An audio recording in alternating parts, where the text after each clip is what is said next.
Radiotherapy আমাদের অস্ত্রাগারে একটি অত্যন্ত গুরুত্বপূর্ণ অস্ত্র, যা সার্জারি, কেমোথেরাপি এবং ইমিউনোথেরাপির মতো চিকিৎসা পদ্ধতির পাশাপাশি ব্যবহৃত হয়। অতি সূক্ষ্ম রেডিয়েশন বিম ব্যবহার করে আমরা এমন চিকিৎসার পরিকল্পনা করতে পারি যেখানে সুস্থ টিস্যুতে অতিরিক্ত ডোজ দেয়া এড়িয়ে ক্যান্সার আক্রান্ত টিস্যুতে টিউমার ধ্বংস করার মতো ডোজ দেয়া যায়। আমরা চিকিৎসা দেওয়ার পদ্ধতি আরও উন্নত করতে গবেষণা, যেমন ক্লিনিক্যাল ট্রায়াল ব্যবহার করি, হয়তো মোট ডোজ পরিবর্তন করি বা কোনো সময়সীমার মধ্যে তা দেওয়া হবে সেটি পরিবর্তন করি। উদাহরণস্বরূপ, পূর্ববর্তী গবেষণার ফলে আমরা প্রোস্টেট রেডিওথেরাপি দেওয়ার সময় 7 সপ্তাহ থেকে কমিয়ে 2 সপ্তাহে আনতে পেরেছি এবং নতুন গবেষণায় এই সময় কমিয়ে হয়তো মাত্র 1 বা 2টি চিকিৎসার সেশনে আনা সম্ভব হবে।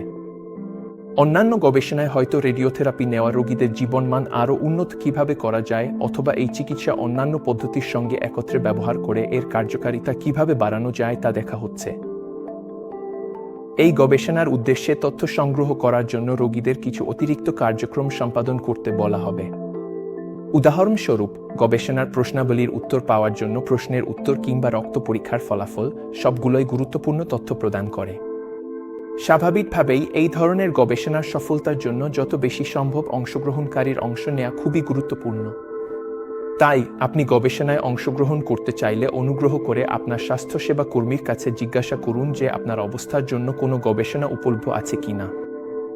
অবস্থার কোনো পরিবর্তন হলে অনুগ্রহ করে নিশ্চিন্ত থাকুন, আপনি যে কোনো সময় গবেষণায় অংশগ্রহণ বন্ধ করতে পারবেন। সামগ্রিকভাবে রেডিওথেরাপির ক্ষেত্রে দেশ জুড়ে পরিচালিত বিভিন্ন ক্লিনিক্যাল ট্রায়াল এবং গবেষণার লক্ষ্য হল আপনার এবং ভবিষ্যতে অন্যদের জন্য চিকিৎসার সহনশীলতা ও ক্যান্সারের ফলাফল উন্নত করা। সহায়তার জন্য ধন্যবাদ।